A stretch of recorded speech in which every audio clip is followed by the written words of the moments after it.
دیکھا جاتا ہے 7 سال 8 سال مدارس کے اندر طلباء پڑھنے کے بعد بھی کوئی سبزی کی ریڈی لگا رہا ہے. یونیورسٹیوں سے ڈاکٹر پیدا ہو رہے ہیں، انجینئر پیدا ہو رہے ہیں، لیکن خدا را میں یہ کہوں گا کہ انسان نہیں پیدا ہو رہے. مدارس کے اندر آنے والے طلباء کا مین مقصد اور ہم ان کی جو برین واشنگ کرتے ہیں وہ صرف یہ کہ انہیں ایک اچھا انسان بنا رہے ہیں. جب وہ ایک اچھا انسان بنے گا، باہر جا کے آپ کہتے ہیں ریڈی لگانے والا ریڈی بھی لگائے نا وہ، تو میں کہتا ہوں کم از کم اس کے اندر انسانیت ہونی چاہیے. آج ہمارا جو سٹیج ہے وہ ایک مذاق بن چکا ہے. جس طرح ہمارے اسلاف نے کام کیا تو آج وہ چیز نظر نہیں آ رہی. اس وقت فقدان ہے ہمارے منبر و محراب اور ہمارے مسلوں کے ان وارثین کا جو کم علم ہے، جس کی قرات اچھی ہے، آواز اچھی ہے، وہ مدرسہ چھوڑ کے بھاگ جاتا ہے. تو وہ خطابت کے سیل رواں میں اس طرح بہتے ہیں، وہ سمجھتے ہیں کہ مجھ سے پڑھنے کا خطیب ہی کوئی نہیں ہے. میں ایسے کسی بھی خطیب کو خطیب نہیں سمجھ، لیکن ہمارے یہاں لوگ آوازوں کے پیچھے پڑھتے ہیں. تو خدا را آواز کے پیچھے نہیں جانا چاہیے، بلکہ علم دیکھیں، اس کا عمل دیکھیں. بالخصوص جو عوام الناس ہے اور بالکل جو مسجد کی انتظامیہ ہے وہ ایک اچھے عالم دین کا انتخاب کریں. السلام علیکم ناظرین، آپ دیکھ رہے ہیں الحرم میڈیا اور میں ہوں بلال اسحاق. اس وقت ہمارے ساتھ موجود ہیں فضیلت الشیخ مولانا ابو ہریرہ سلفی صاحب حافظہ اللہ تعالی. تو آئیے ان سے گفتگو کا آغاز کرتے ہیں. السلام علیکم شیخ صاحب، کیا حال ہے؟ وعلیکم السلام ورحمۃ اللہ، اللہ کا شکر. آپ الحمدللہ. شیخ صاحب، سب سے پہلے تو ہم آپ کا شکریہ ادا کرتے ہیں کہ آپ نے اپنے قیمتی وقت میں سے ہمیں وقت دیا، اور ہمارے اس پروگرام کا مقصد دفاع منبر و محراب ہے. تو ہم اس کا آغاز کرتے ہیں. سب سے پہلے ہم آپ کی جو تعلیم ہے، آپ تھوڑا سا مختصر سا تعارف کروا دیں اپنی تعلیم کے بارے میں. جی محترم پیارے بھائی بلال اسحاق صاحب، سب سے پہلے تعلیم کیا کہنا ہے، میں یہی کہ میرا نام ابو ہریرہ سلفی ہے. تو میرا تعلق فیصل آباد سے ہی ہے. ہمارا آبائی گاؤں سرگودا کے اندر چوکی باغٹ کے قریب 23 چک ہے، لیکن میری پیدائش فیصل آباد کی ہے. میں نے فیصل آباد میں رہ کے تعلیم حاصل کی ہے. دونوں کالوں میں میری پیدائش ہے. اسی طرح سن 2009 میں نے میٹرک کیا ہے. میٹرک کرنے کے بعد پھر جامعہ سلفیہ فیصل آباد کا، بلکہ عالم اسلام کا ایک مشہور ادارہ ہے، وہاں سے میں سن 2016 تک وہاں پڑھا ہوں. اور وہیں پہ رہتے ہوئے میں نے ایف اے بھی کیا ہے، اور پھر وہیں پہ دینی مکمل ایک ہی مدرسے میں نے مکمل کی ہے.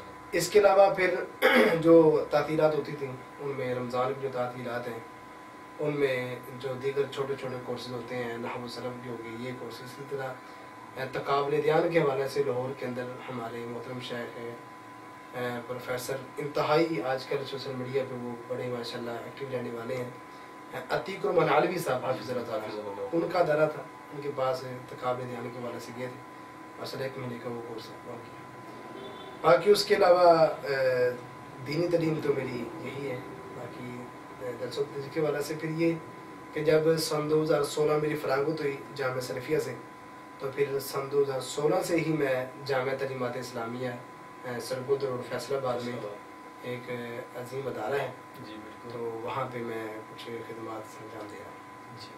تو شیخ صاحب، ہمارے پروگرام کا مقصد دفاع منبر و محراب ہے، تو اس کا جو آغاز ہوتا ہے وہ سب سے پہلے طلباء سے ہوتا ہے.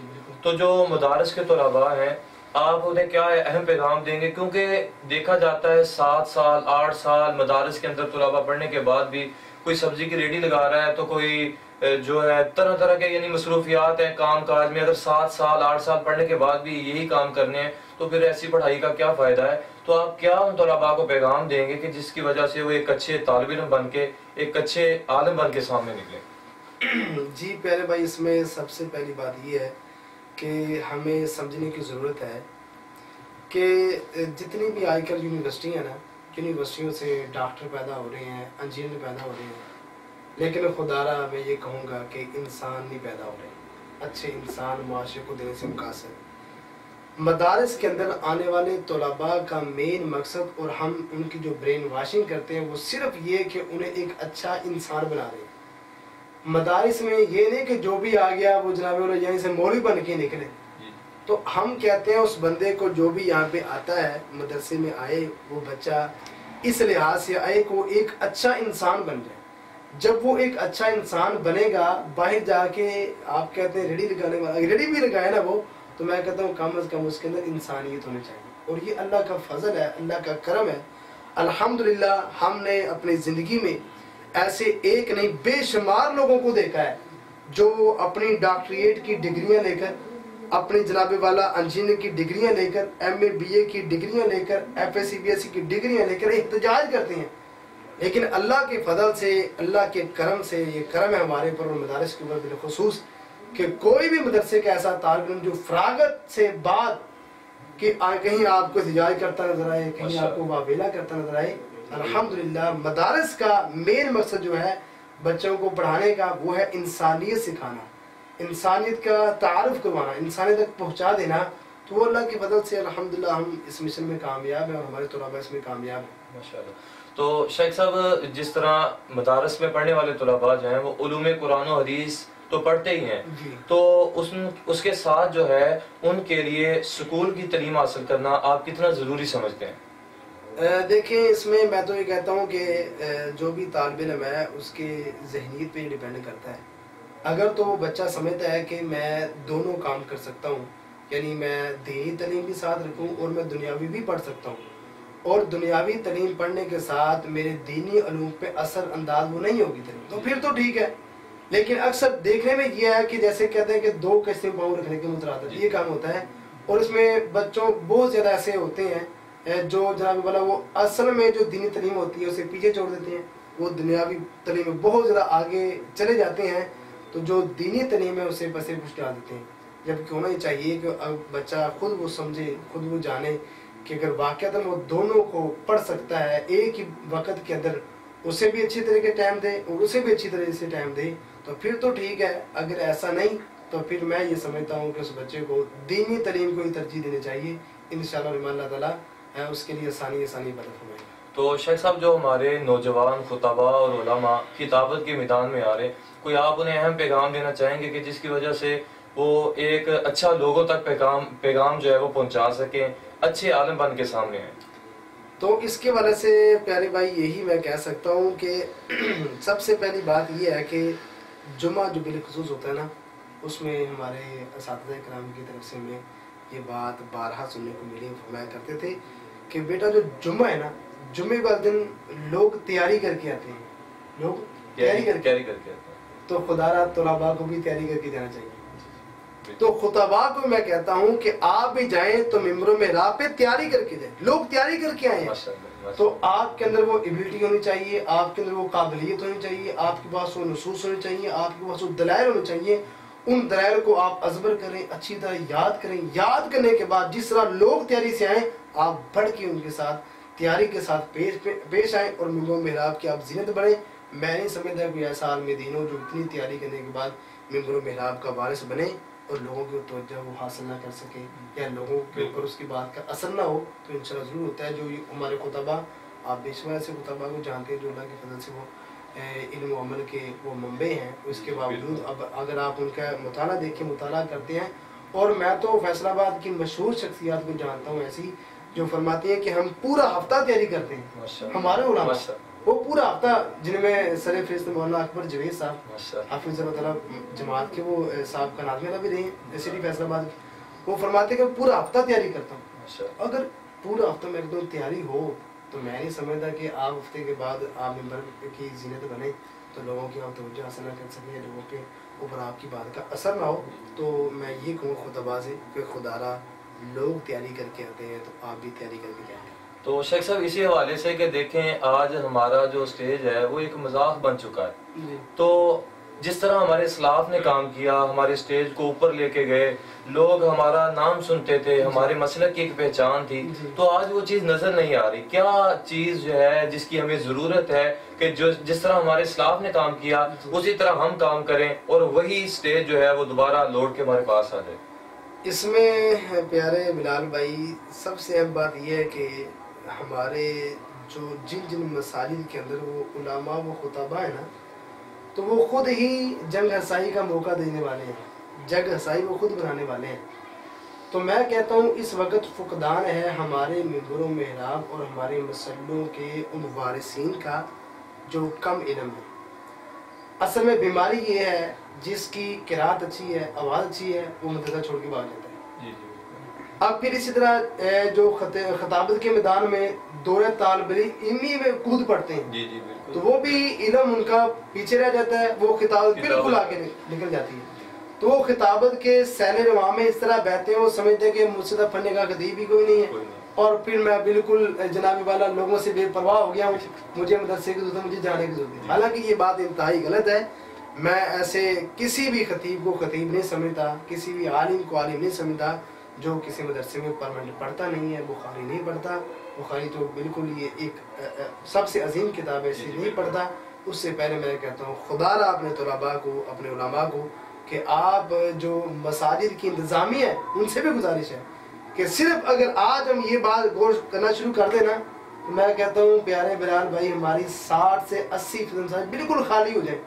جو ان کے اب برجمان ہے نا وہ بالکل نیلے پہ دیلا ہے، نہ امام کو کچھ پتا ہے، وہ پڑھا رہا ہے طوطے کی طرح قرآن کا پتہ ہے، برٹا وہ پڑھا رہا ہے، لیکن اسے اس کے مفہوم کا نہیں پتا، اس کی معنی کا نہیں پتا، اس کی ادائیگی کا نہیں پتا۔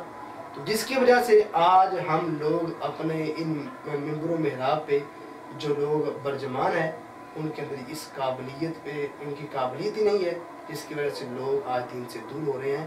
تو ضرورت اس امر کی ہے کہ بالخصوص جو عوام الناس ہے اور بالکل جو مسجد کی انتظامیہ ہے وہ ایک اچھے عالم دین کا انتخاب کرے، ایک صحیح عقیدہ سنت کا متبع ہونا اس کے لیے ضروری ہے، اور کسی بھی دینی مدرسے کا عالم فاضل ہو اور وہ لوگ وہاں سے رجوع کریں۔ لیکن ہمارے یہاں لوگ آوازوں کے پیچھے پڑتے ہیں، تو خدا را آواز کے پیچھے نہیں جانا چاہیے، بلکہ علم دیکھیں، اس کا عمل دیکھیں، اور ان دو چیزوں کو ترجیح دے کے اپنے امام اور خطیب کا انتخاب کرنا چاہیے۔ تو شیخ صاحب ایک سوال کروں گا آپ سے کہ مساجد کے اندر جو ہمارے علماء کرام ہیں وہ 5 وقت کی نماز بھی پڑھاتے ہیں، صبح شام بچوں کو بھی قرآن مجید کا درس دیتے ہیں، قرآن مجید پڑھا رہے ہیں، جمعہ بھی پڑھاتے ہیں، اتنی ذمہ داریاں ہوتی ہیں۔ تو جس شخص کے اوپر اتنی ذمہ داریاں ہوں، آپ کیا سمجھتے ہیں کہ ایسے بندے کا وظیفہ کتنا ہونا چاہیے؟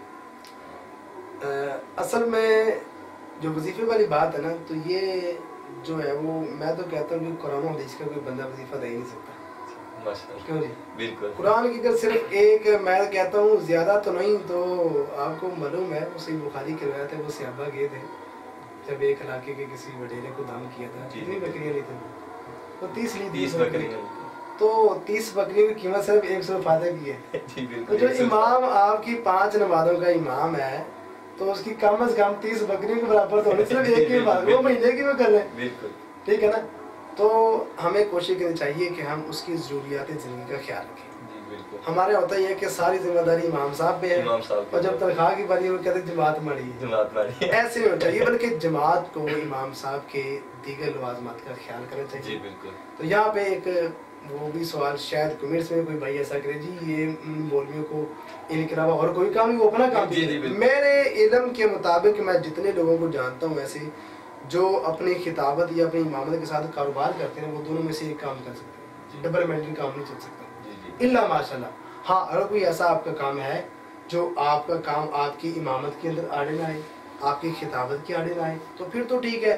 اگر اپنا اتنا وسیع آپ کا کام ہے تو میں کہتا ہوں پھر اگر وسیع کام ہے تو پھر کام ہی کر لینا چاہیے، یہ کام چھوڑ دینا چاہیے۔ یہ کام یکسوئی کے ساتھ ہوتا ہے، بالکل دھیان سے ہوتا ہے، اور جناب بالکل ایک طرف ذہن لگا کے پھر ہوتا ہے۔ دوسری بات اس میں پھر وہی آگی میری بات وہ یہ کہ ہمارے جو ممبر و محراب کے جو لوگ ہوتے ہیں نا، اصل میں ہوتا ہے قابل بندہ ہونا وہ تنخواہ کا مطالبہ کرتا ہے بڑھانے کی، تو جب وہ مسجد میں جواب دیتے ہیں تو ابھی وہ گھر نہیں جاتا، اسے 20 لوگوں کا پہلے فون آ جاتا ہے، ہم تیار ہیں، ہم یہ کام کریں گے۔ اس لیے میں یہ کہتا ہوں کہ وہ جو اپنے آپ کو پیش کرنے والے ہیں انہیں بھی حیا کرنا چاہیے، تو انتظامیہ کو، لوگوں کو، ائمہ دین کو بھی، اور اسی طرح ہماری مساجد کے ائمہ کو بھی، خطباء کو بھی اس بات کا خیال رکھنا چاہیے، اور اپنی عزت اپنے معاشرے میں بنانی چاہیے۔ اپنے صرف یہ چند ٹکوں کی خاطر یہ مساجد کو چھوڑ کے نہیں جانا چاہیے، بلکہ استقامت کے ساتھ، محنت کے ساتھ، لگن کے ساتھ پڑھائیں۔ انشاءاللہ ہر جگہ سنجیدہ لوگ ہوتے ہیں، آپ ان سے بات کریں، اچھے انداز سے بیٹھ کے ڈیل کریں، تو انشاءاللہ کسی کے تنخواہ کا مسئلہ ہے تو اسے حل کرنا چاہیے، تو انتظامیہ کے اندر بیٹھ کے رکھیں۔ تو شیخ صاحب آخری جو ہم آپ سے سوال کریں گے کہ آپ الحرم میڈیا اور الحرم میڈیا کی ٹیم اور ان کے ناظرین کو کوئی اہم پیغام دینا چاہیں؟ میں تو بھائی یہی کہنا چاہتا ہوں کہ وہ جو ہے